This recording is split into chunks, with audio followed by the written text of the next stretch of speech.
Upacara penyuapan bubur pengantin telah selesai. Sekarang Putri Tunggadewi mengambil pisang kepok. Kedua mempelai makan pisang kepok agar nantinya dianugerahi keturunan yang banyak.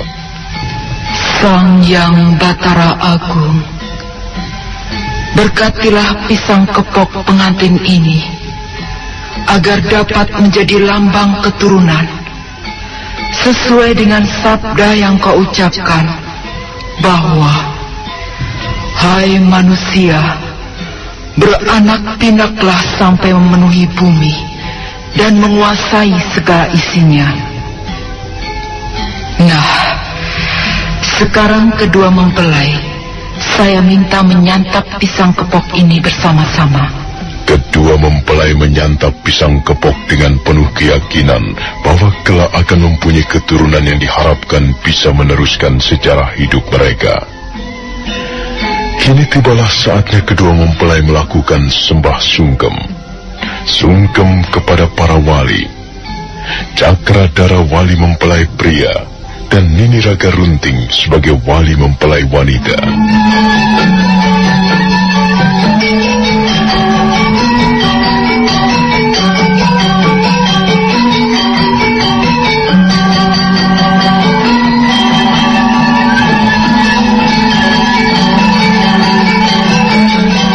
Sembah sungkemmu kuterima Pranaya. Sembah sungkemmu kuterima Ayuandira. Semoga pernikahan yang kalian lakukan ini dapat menghasilkan buah-buah cinta yang dalam. Di hadapanku kalian berdua berdiri sama tinggi dan duduk sama rendah. Kalian sama, tidak lagi berbeda. Kalian satu, bukan lagi dua. Oleh karena itu hendaknya kau dapat bahu-membahu, tolong-menolong dalam mengarungi dunia kehidupanmu. Sujud dan sungkemmu kuterima. Semoga kalian tidak saling mengecewakan, tidak saling menyakiti, dan tidak saling iri dan dengki. Melainkan hendaknya kau saling mengasihi dan mencintai. Hidup rukun sampai kakek-kakek dan nenek-nenek. Upacara sungkeman selesai. Kemudian kedua mempelai kembali ke tempatnya. Ayuandira istriku. Kakang Pranayam. Kau nampak cantik. Kakang, kira-kira kapan upacara yang bertele-tele ini selesai? Aku sendiri tidak tahu istriku. Mungkin bisa sebentar lagi selesai, atau mungkin bisa lebih lama lagi daripada upacara yang telah kita lalui. Aku bosan. Aku tidak tahan. Ya, aku pun lama-lama lelah, capek, bahkan badan sudah terasa pegalin. Ya, tapi setelah aku melihat kemantapanmu, capekku segera hilang. Ya, mungkin kau sudah mulai mengobatiku. Kakang Pranayam ini bisa saja. Pokoknya aku ingin segera upacara ini cepat selesai. Tapi lihat, Putri Tunggadewi dan lainnya masih nampak sibuk mempersiapkan upacara selanjutnya.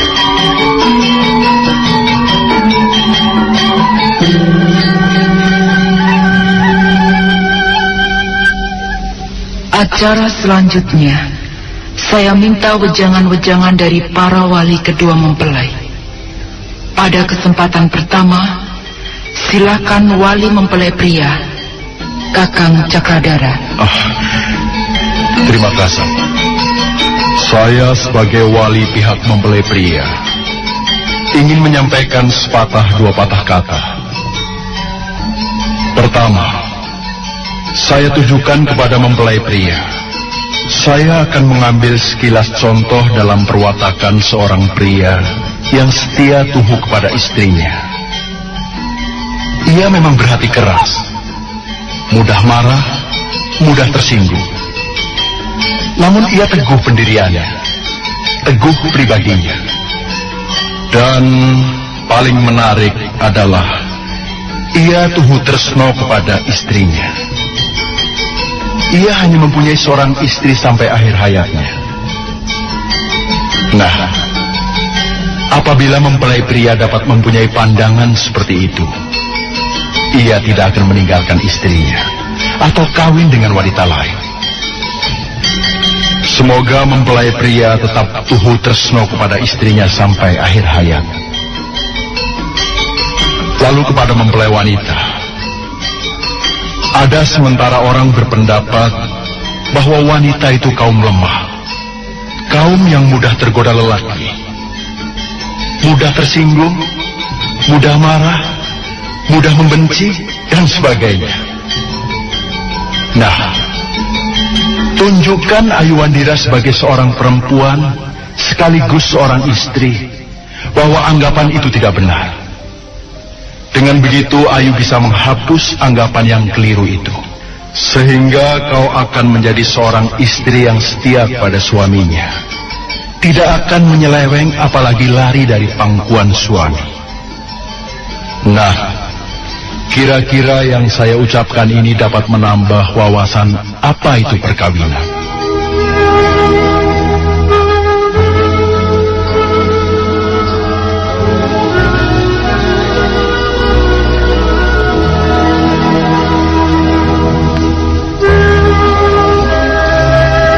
Selanjutnya, wali dari pengantin wanita, saya beri kesempatan untuk menyampaikan pesan-pesan kepada kedua mempelai yang berbahagia ini.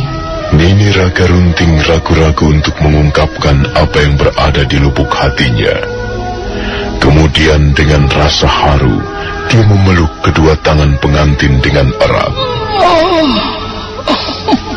Pranayam dan Ayu Wandira, aku sudah tidak memiliki kata-kata yang dapat kusampaikan kepada kalian. Terutama kepada Pranayam, aku tidak dapat mengukir kata-kata yang pantas untukmu. Tetapi hanya satu yang ku minta, hendaklah kau menjadi Ayu Wandira, menjaga jiwamu sejati, belahan jiwamu sejati. Iya, aku akan menjadikan Ayu Wandira istriku, menjadi garwoku sebagai belahan jiwaku. Dan kau, Ayu Wandira? Iya, Nek. Sekarang kau sudah menjadi garwo Pranayam, istri Pranayam. Sebagai seorang istri, kumohon engkau menjadi seorang istri berbudi. Iya, Nek, akan kulaksanakan. Sebagai seorang istri yang berbudi itu adalah menjadi pengejawantahan Sang Dewi yang melaksanakan kewajiban-kewajiban seorang istri. Antara lain, mencintai suami, mematuhi keinginannya, dan mengatur rumah tangga sesuai dengan keinginannya. Kemudian memelihara rumah tangga secara apik, di samping memelihara keapikannya sendiri, dan berlaku ramah terhadap orang tua sanak keluarga sang suami. Nek, apakah saya bisa? Kau bisa dan mampu, pasti itu. Aku sudah mengajarimu. Ya, Nek, akan saya usahakan. Dan sebagai seorang istri berbudi itu, kau senantiasa melayani serta merawat suami, memasak makanan yang disukai suami, dan menghindari makanan yang tidak sesuai dengan kesehatan suami. Nek, saya tidak bisa masak, apalagi memilih makanan yang sesuai dengan keinginan suami. Nanti aku akan menuntunmu pelan-pelan. Nah, selanjutnya sebagai seorang istri berbudi tidak akan bepergian tanpa seizin suami. Jika suami berbuat salah, cepat memaafkannya dan menegur dengan kata-kata yang lemah lembut. Istri berbudi adalah seorang istri yang berbudi bahasa halus, tidak suka mengucapkan kata-kata kasar dan kotor. Ia juga hemat dan pandai menabung. Aku sudah berusaha hemat dan menabung, Nek. Dan juga aku sudah berlaku lemah lembut, tidak pernah mengucapkan kata-kata kasar maupun kotor. Iya, kau sudah memiliki modal sebagai seorang istri berbudi, Ayu. Dan yang terpenting, kau sebagai seorang istri tidak boleh sombong dan terlalu menuruti hawa nafsu kesenangan sendiri. Nah, sebagai seorang istri berbudi itu dapat disimpulkan bahwa seorang istri sedapat mungkin harus hidup bersih dan setia terhadap suami, serta melakukan sesuatu untuk kebahagiaan suami. Dengan demikian, seorang istri berbudi itu akan mendapatkan dharma, arta, dan kama. Wah, berat juga menjadi seorang istri berbudi itu ya, Nek. Apakah Nenek bisa menjadi seorang istri berbudi? Oh, gundulmu.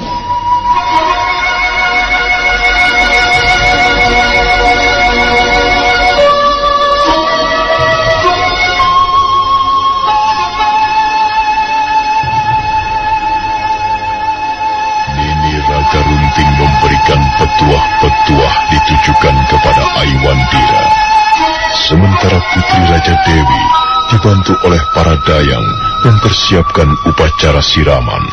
Tuan Putri Raja Dewi, bokor ini berisi air sendang. Silahkan Tuan Putri mengambil. Sebentar, semuanya ada berapa bokor? 3 bokor, Tuan Putri. Dan masing-masing bokor berisi air dari 3 sendang. Bokor putih berisi air dari sendang melati. Bokor kuning berisi air dari sendang kantil. Sedangkan bokor merah berisi air dari sendang mawar. Bagus. Apakah kau juga sudah mengambil bunga dari sendang itu? Sudah, Tuan Putri. Ini bunga melati dari sendang melati. Ini bunga kantil dari sendang kantil, dan ini bunga mawar yang saya ambil dari sendang mawar. Bagus. Berarti semuanya sudah siap. Dan sekarang bunga melati, bunga kantil, dan bunga mawar ini dimasukkan ke dalam bokor sesuai dengan nama bunga itu. Bunga melati dimasukkan ke dalam bokor air sendang melati. Bunga kantil dimasukkan ke dalam bokor air sendang kantil, dan bunga mawar dimasukkan ke dalam bokor air sendang mawar. Baik, Tuan Putri. Setelah semua bunga dimasukkan ke dalam bokor sesuai dengan nama air sendang, letakkan di atas nampan kayu itu, lalu haturkan kepada Yunda Tunggadewi. Upacara penutup segera dilaksanakan.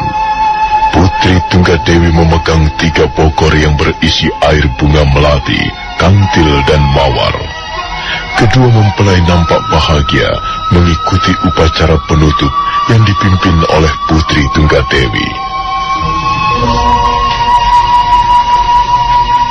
Sebagai upacara penutup perkawinan ini, saya minta kedua mempelai maju 3 langkah untuk menjalani upacara siraman.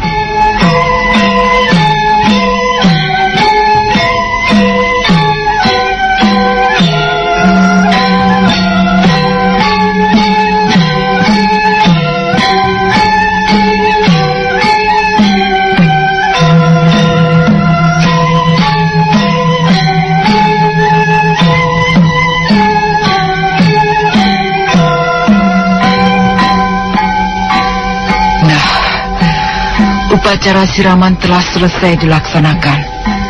Maka, sebagai tanda saling memberi, saling menerima, diungkapkan dalam sebuah pelukan. Saya minta kedua mempelai saling berpelukan. Ayuandira istriku. Tidak, aku tidak mau berpelukan. Aku tidak mau. Aku tidak mau. Nek Raga Runting, aku tidak mau. Tidak, Nek. Nenek. Kau ini seperti bocah saja, Ayu. Kenapa malah aku yang kau peluk? Itu suamimu, Pranayam, yang seharusnya kau peluk. Aduh. Tidak mau. Dasar bocah bandel. Jangan bikin malu, Ayu. Ayuandira tetap memeluk erat-erat Nini Raga Runting. Dia tetap merajuk. Dia tetap tidak mau disuruh berpelukan dengan Pranayam. Suasana di dalam puri jadi sedikit kacau. Nini Raga Runting terus saja menggerutu.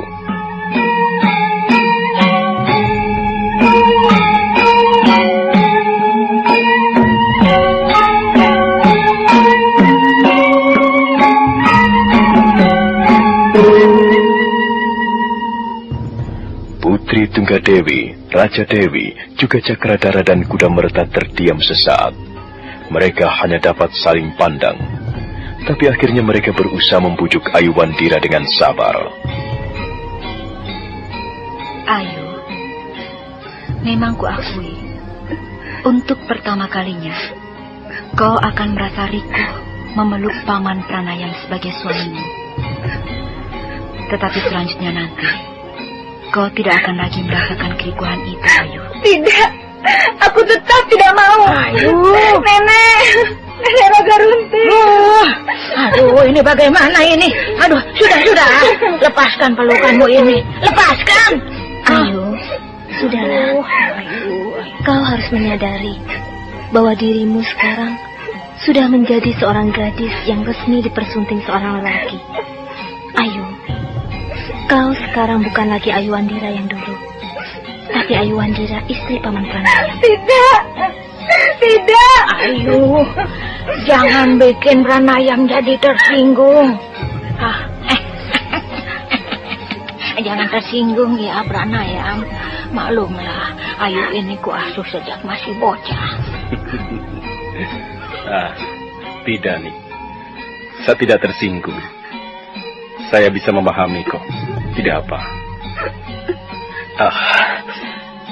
Lihatlah, Ayu. Paman Pranayam bahkan tidak merasa tersinggung atau marah. Paman Pranayam malah bisa memahami begitu dalamnya.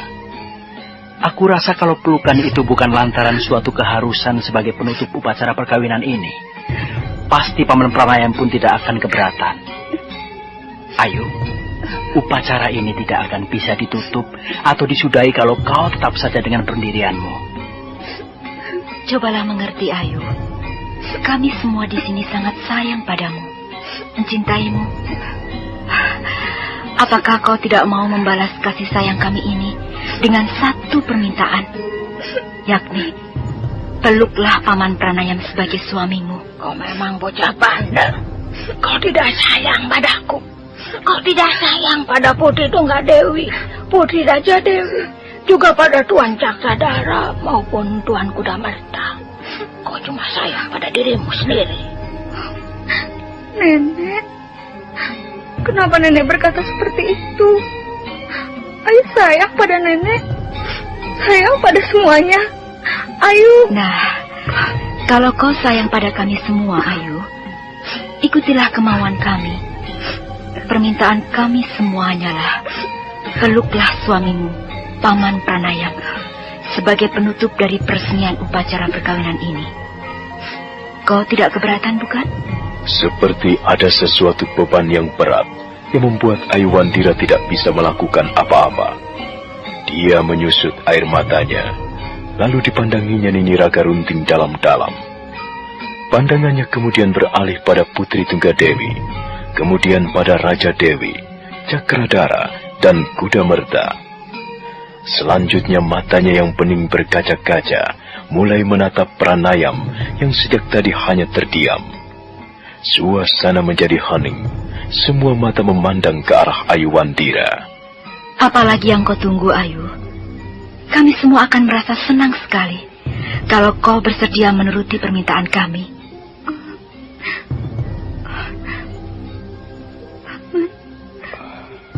Paman Pranayam. Ayu Wandira. Ayu Wandira akhirnya memeluk Pranayam sepenuh hati. Pranayam menerima pelukan itu dengan segenap jiwa raga dan kasih sayangnya. Tak urung air matanya menetes tanpa terasa. Putri Tunggadewi dan Raja Dewi tak dapat menahan rasa haru dan bahagianya. Demikian pula dengan Cakradara serta Kuda Merta. Nini Raga Runting terkekeh bahagia, ikut merasakan kebahagiaan mereka. Bahkan dia merasa bahwa Pranayam itu adalah kaki tanpa roang, sementara Ayu Wandira adalah dirinya sendiri. Air mata menetes menelusuri pipinya yang keriput. Dan saat itu pula, Ayu Wandira dan Pranayam resmi sebagai suami istri, baik secara hukum adat maupun kepercayaan, meski tak disaksikan pendeta Siwa Buddha.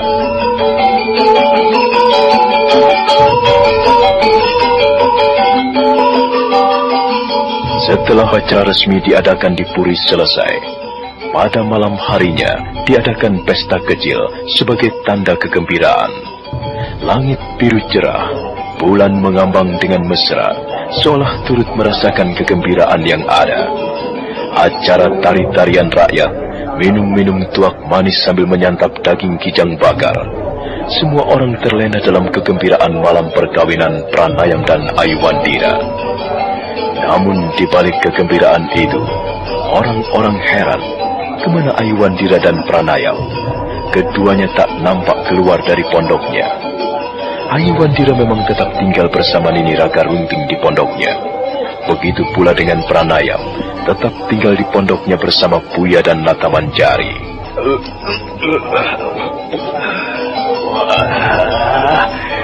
Malam ini kita nikmati sampai pagi. Kau jangan terlalu banyak minum. Nanti mabok, aku juga yang repot. Sudahlah. Santap saja daging kijang bakar itu. Lalu, kita minum tuak. Minum itu tuakmu. Kita harus bergembira malam ini. Sebagai tanda ikut bergembira bersama kedua mempelai kita itu.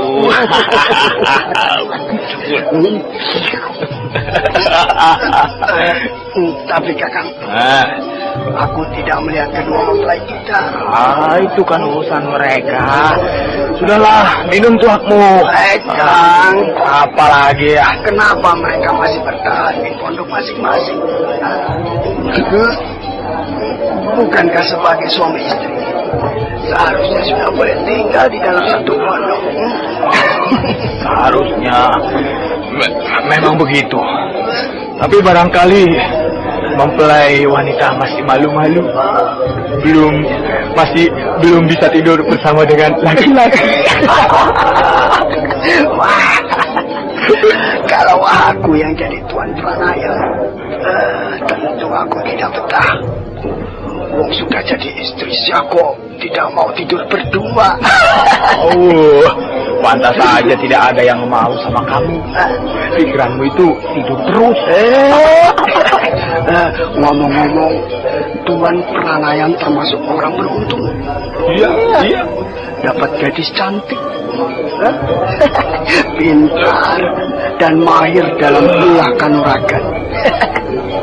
Kulitnya kuning langsat, rambutnya hitam, panjang terkenai. Matanya jernih, seperti bintang timur pagi hari. Waduh, semaput aku kalau bisa mendapatkan gadis seperti itu. Tidak makan 7 hari 7 malam pun aku mampu. Sudah. Menghayal terus kerjamu. Aku yang minum, malah kamu yang mabuk.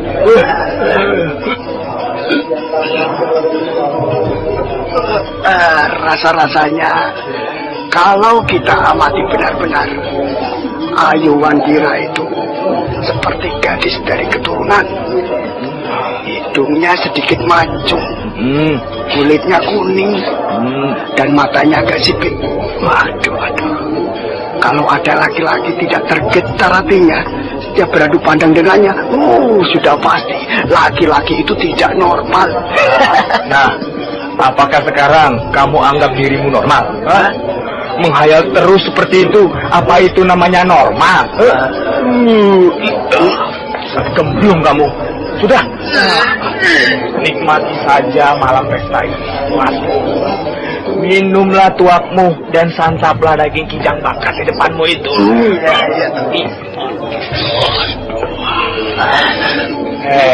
Kita ini wong cilik, kaulah alit. Jangan terlalu berpikir di luar jangkauan. Nanti bisa edan kamu. Cuma mengagumi kok tidak boleh. Aku kan tidak mau jadi seperti Raja Majapahit itu.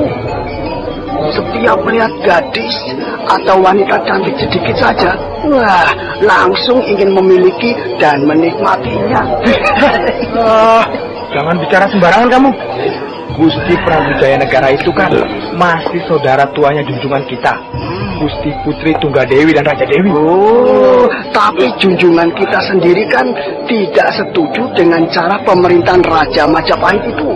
Buktinya, beliau lengser dari Majapahit untuk berdiam di Gunung Lejar ini. Itu urusan beliau. Kita cuma kaul alit. Kerjakan saja apa yang menjadi tugas kita.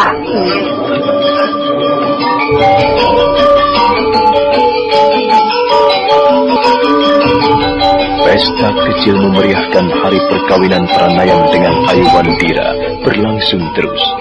Orang-orang larut dalam suasana yang sederhana namun meriah itu. Tuak pelegen tak henti-hentinya dikeluarkan. Daging kijang bakar seperti tak ada habisnya disantap. Meski waktu telah lewat jauh malam, namun pesta itu tegak. Semua orang tepatnya. Mereka bagai tak mau melewatkan kesempatan itu begitu saja. Semuanya bersenang-senang. Semua ingin menikmati malam itu hingga pagi. Di salah satu pendopo, nampak juga Nandaka dan Pradipa tengah menikmati pesta itu dengan gembira. Ayo, Wasya. Sudah. Aku sudah terlalu banyak minum, Pradipa. Nandaka. Kalau begitu, setelah ini kita harus kembali ke pintu terowongan. Kita tidak boleh lengah karena pesta ini. Meski pintu rahasia terowongan itu tidak diketahui siapapun, tapi kita harus tetap waspada. Iya, kita memang harus segera kembali pada tugas kita menjaga pintu rahasia terowongan itu. Ya.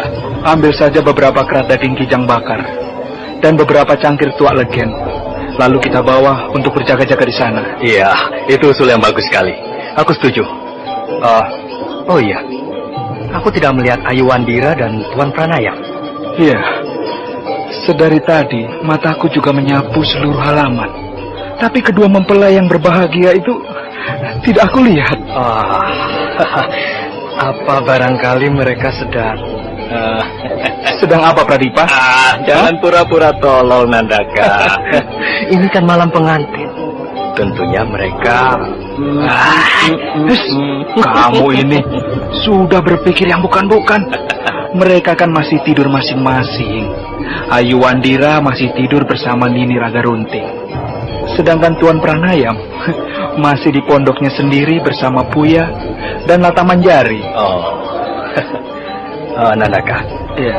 Kalau dipikir-pikir, aneh juga kedua mempelai kita itu. Sejak mereka bertemu sampai pada perkawinan, keduanya sama-sama aneh. Dulunya Ayu Wandira menolak mentah-mentah. Lalu karena kesabaran Tuan Pranayam, Ayu mulai luluh perlahan-lahan.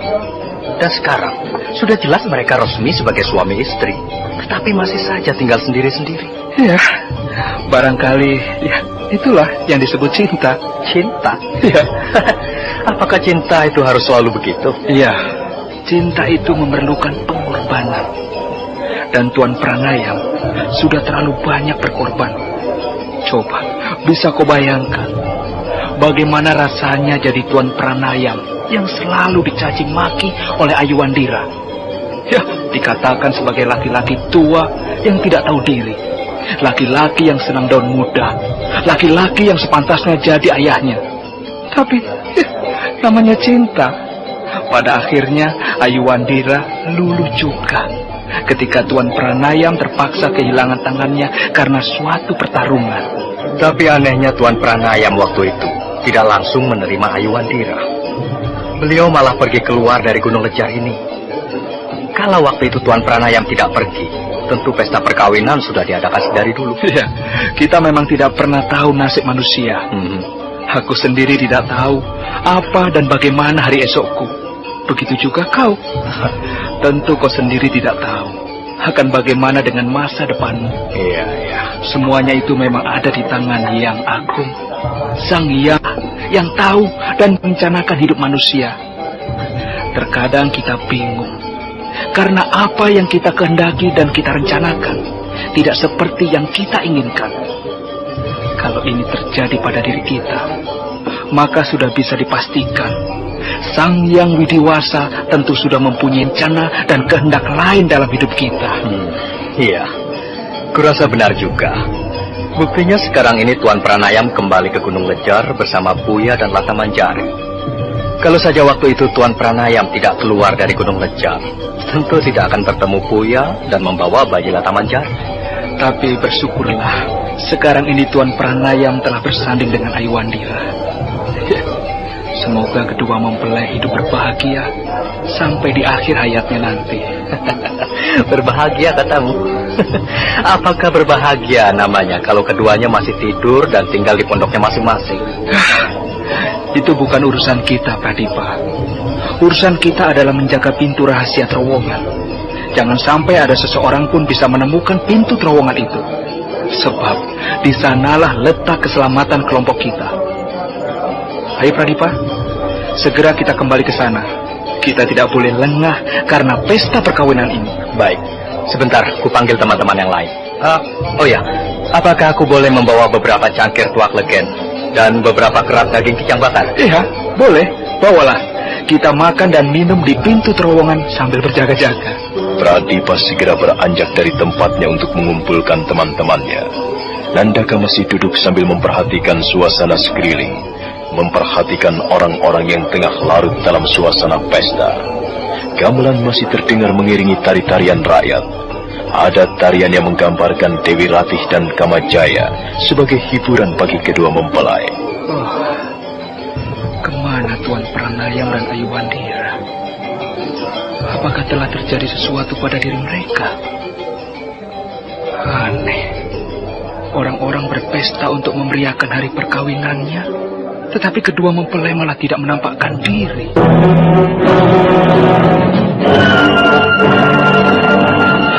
Pesta kecil merayakan perkawinan Pranayam dengan Ayu Wandira berlangsung sederhana namun meriah.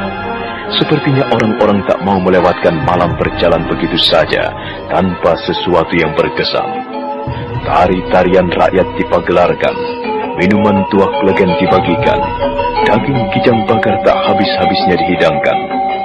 Dalam kemeriahan pesta kecil yang semarak itu, diam-diam orang-orang bertanya, di mana sebenarnya kedua mempelai? Apakah telah terjadi sesuatu yang tidak diinginkan? Atau mungkinkah kedua mempelai tengah bersih tegang satu sama lain?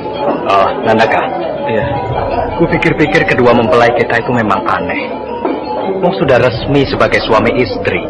Kenapa dua-duanya masih saja tidur dan tinggal di pondok masing-masing? Itu bukan urusan kita, Pradipa. Tugas kita hanyalah menjaga dan mengawal pintu rahasia terowongan di kaki Gunung Lejar ini. Karena keselamatan kelompok kita terletak di sana. Hai Pradipa, kita harus segera kembali pada tugas kita menjaga pintu terowongan itu. Jangan sampai kita lengah hanya karena pesta ini. Baik, sebentar, ku panggil teman-teman yang lain. Oh ya, apa aku boleh membawa beberapa kerat daging kijang bakar dan beberapa cangkir tuak legen untuk kita berjaga-jaga di pintu terowongan ya? Iya, boleh, bawalah. Aku sendiri belum puas makan dan minum-minum di sini. Pradipa segera pergi mencari dan mengumpulkan teman-temannya. untuk diajak kembali bertugas menjaga pintu terowongan rahasia di kaki Gunung Lejar. Nandaka masih duduk-duduk memperhatikan suasana pesta. Gamelan terdengar sayup-sayup mengiringi sebuah tarian rakyat yang menggambarkan Dewi Ratih dan Kamajaya. Tarian yang sengaja digelarkan untuk menghormati kedua mempelai.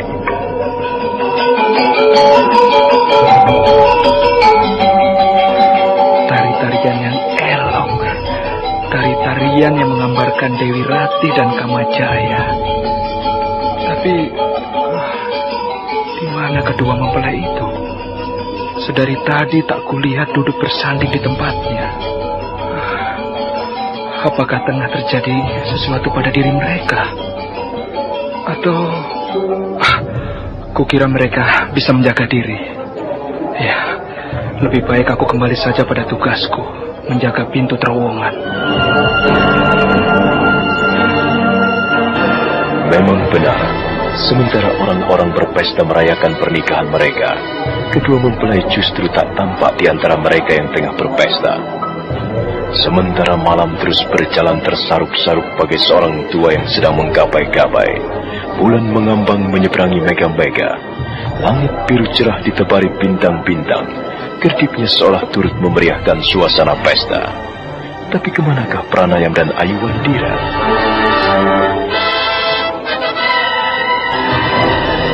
Ayuwandira, sejak upacara perkawinan di Puri, sejak dia harus memeluk laki-laki yang dikatakannya sebagai suaminya, perasaan macam rasa menyatu dalam hati, seperti mimpi, serasa terbang awang. Itulah sebabnya mengapa Ayu tak menampakkan diri di depan orang-orang banyak. Dia enggan keluar dari pondok, dia malu, dia malah duduk merenung di ruang tidurnya. Dia bertanya-tanya pada dirinya sendiri. Paman Pranayam, benarkah dia suamiku? Benarkah aku sudah menjadi seorang istri laki-laki yang bernama Pranayam?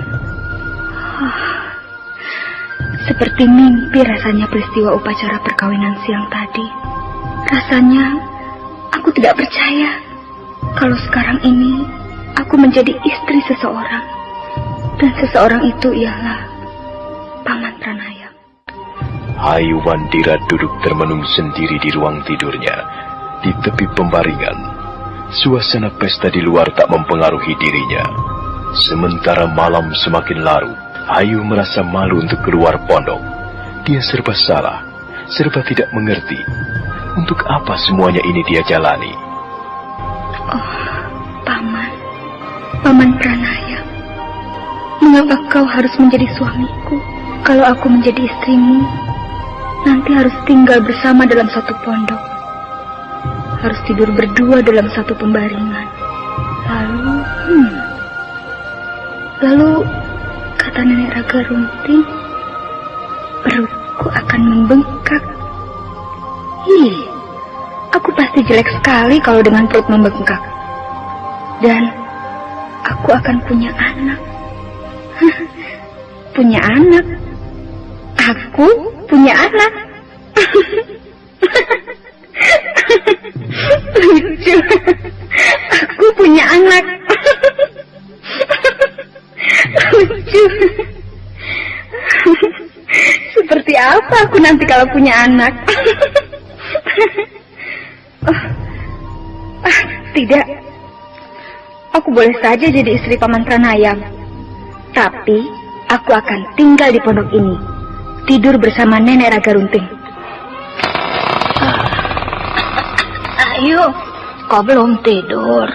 Ada apa lagi? Tidak ada apa-apa kok, Nek. Kalau tidak ada apa-apa, kenapa kau belum tidur? Ayu belum bisa tidur. Nah, itu tandanya ada apa-apa. Ayo, jangan bohong sama aku. Nenek kenapa tidak percaya sama Ayu? Karena kau selalu bertindak aneh. Keras kepalamu masih saja belum kau buang. Sekarang aku tanya, kenapa kau tidak mau keluar? Orang-orang pada berpesta merayakan perkawinanmu, tapi kau malah mengurung saja di sini. Dasar bocah bandel. Ayu malu, Nek. Malu sama siapa? Dan mengapa harus malu?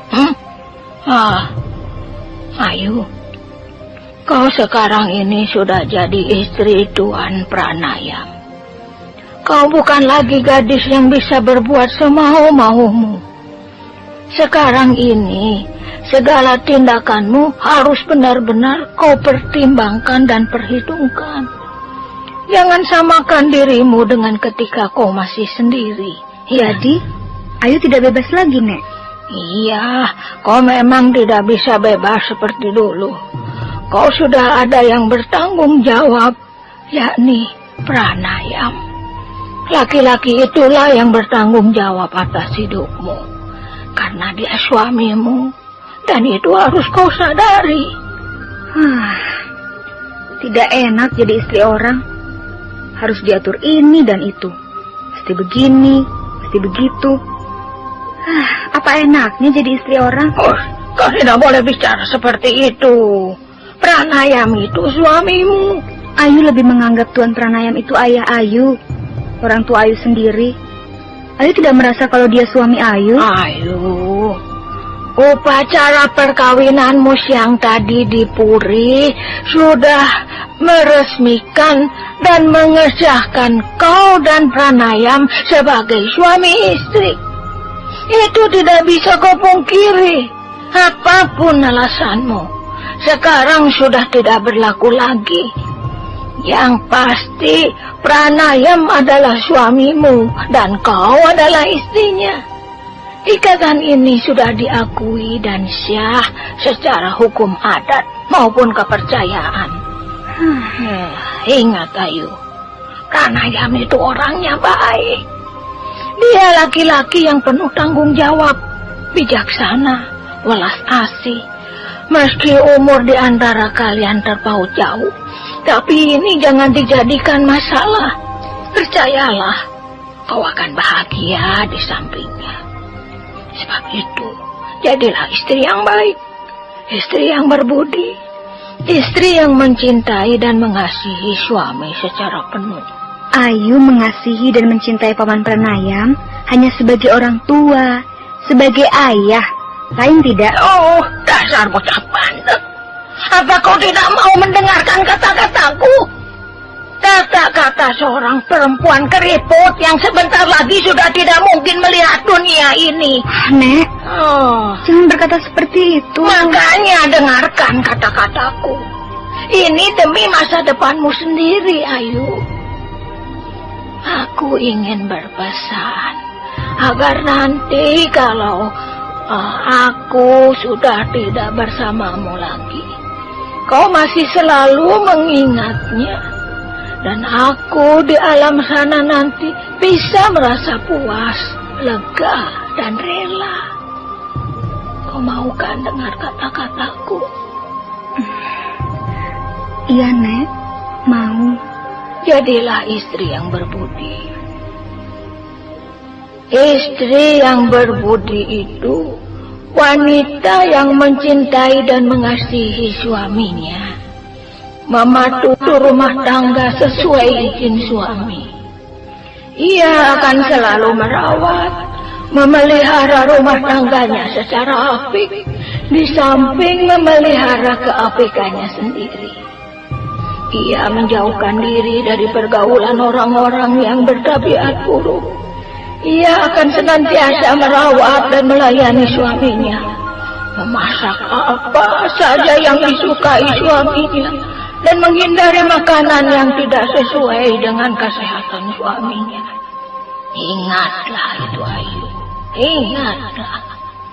Seorang istri yang berbudi tidak akan bepergian tanpa seizin dan sepengetahuan suami. Dan jika pergi bersama-sama suami dan berada di tempat umum, maka ia akan duduk tepat di belakang suami. Bila sang suami istirahat atau tidur, ia tak akan mengganggu atau membangunkannya. Kalau sang suami berbuat suatu kesalahan, ia tidak langsung memarahi atau menegur, tetapi menyapanya dengan kata-kata yang lembut, manis dan sopan. Karena seorang istri yang berbudi luhur ialah seorang wanita yang berhalus, tidak suka mengucapkan kata-kata kotor dan kasar, serta tidak suka mengomel.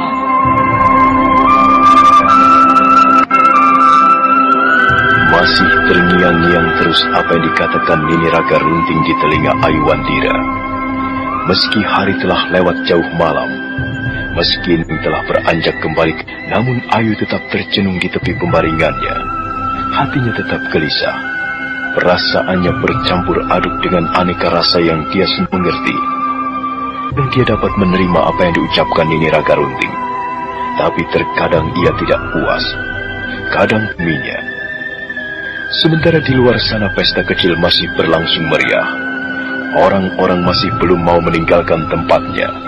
Sepertinya justru semakin malam pesta semakin meriah dan semarak. Tuak manis terus dituangkan, daging kijang terus dibakar, sedangkan Ayu Wandira, sang mempelai wanita, tetap berada di biliknya, merenung dan bertanya-tanya pada dirinya sendiri. Sementara kata-kata Nini Raga Runting terus terngiang-ngiang di telinganya. Seorang istri yang berbudi dan terhormat tidak boleh sombong dan selalu bersenang-senang. Apapun yang diberikan pada orang karena membantu orang itu tetap harus sepengetahuan suaminya. Wanita berbudi harus pintar menjaga diri. Ia berdandan dan berpakaian hanya untuk suaminya. Karena suaminya adalah laki-laki satu-satunya di dalam hidupnya. Jika suami bepergian dan tidak ada di rumah, maka ia harus tidur bersama wanita tua sebagai temannya. Dan bila sang suami pulang dari bepergian, ia harus tetap berpakaian sederhana sebagaimana adanya, sehingga sang suami tahu bagaimana keadaan istrinya selama ia ditinggal pergi. Nah, Ayu, itulah aturan-aturan yang harus dipatuhi seorang istri dalam hidup berumah tangga atau perkawinan. Repot amat menjadi istri. Serba diatur. Tidak boleh ini dan itu. Lalu, di mana kebebasanku sebagai Ayu Wandira? Ada-ada saja. Jadi Ayu, kesimpulan dari yang aku katakan ini ialah seorang istri harus hidup secara bersih dan setia terhadap suami, serta melakukan segala sesuatu demi kebahagiaan suami. Hanya dengan demikian, maka wanita atau istri itu akan mendapatkan dharma, arta, dan kama, dipandang oleh orang, dan berhasil memenangkan kesetiaan suaminya.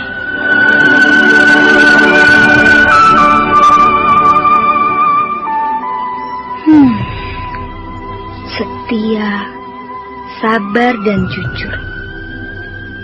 Aku harus berbuat itu terhadap Paman Pranayam, suamiku. Tapi, mengapa harus jadi suami? Aku lebih dekat dan telah menganggap Paman Pranayam itu sebagai orang tua sendiri, bukan sebagai suami. Aku bisa melakukan itu semua hanya demi Paman Pranayam sebagai ayahku, bukan suamiku. Karena bagaimanapun juga, aku sudah kelewat menganggap ayah, bukan siapa-siapa. Apakah ini bisa dirubah? Ayu Wandira masih terus berkata-kata pada dirinya sendiri. Pertanyaan demi pertanyaan tak terjawabkan pada malam yang semakin dingin dan membisu itu. Perlahan Ayu bangkit dari tepi pembaringan. Dia ingin mengusir kegelisahannya itu dengan keluar dari biliknya. Dia ingin menghirup udara malam sambil mencoba mencari Puya. Barangkali Puya bisa diajak bicara tentang keresahan hatinya. Mungkin Puya bisa sedikit menghibur dirinya. Dikesampingkannya rasa malu terhadap orang-orang, dan ia pun berjalan meninggalkan biliknya. Mudah-mudahan Nenek Raga Runting sudah pulas tidurnya dan tidak terbangun lalu mengikuti langkahku keluar.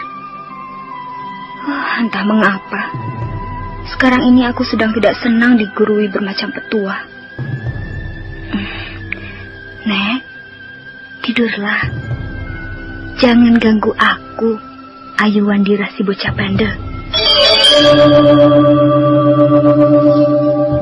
Sementara itu, pranayam di pondoknya pun belum bisa patahnya. Entah kenapa dia tak ingin tidur rasanya.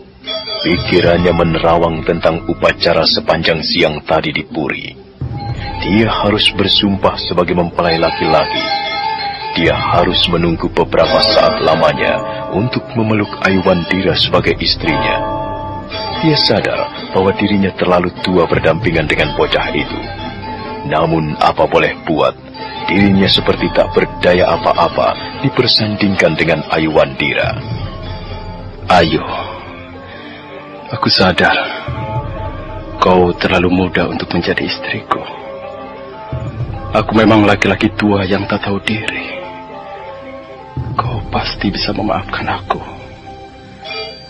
Aku memang tak berniat mengambilmu sebagai pendamping hidupku. Hidup seorang laki-laki tua yang sebentar lagi mungkin tak akan menikmati indahnya dunia ini. Sedangkan kau masih banyak meraih segala kemungkinan di dalam hidupmu.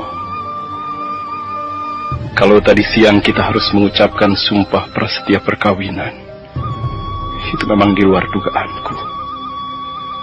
Aku tak berdaya. Entah mengapa aku menurut saja.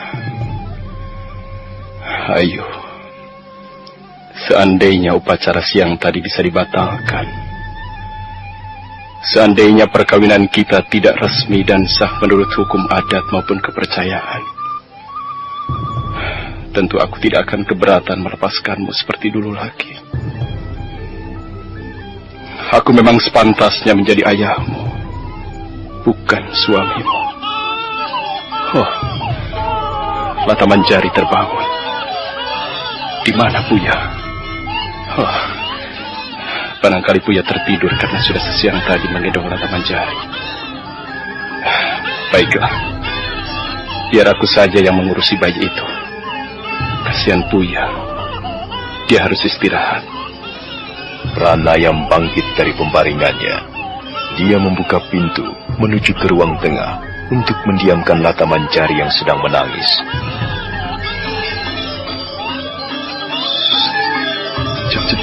Cup sayang, cup. Lata Manjari tidak boleh nakal ya. Cup. Diamlah anak manis. Sudah malam. Jangan menangis terus. Cup sayang. Jangan menangis terus. Oh, kok ngompol rupanya ya. Baiklah. Sebentar aku ganti popokmu ya. Sebentar ya.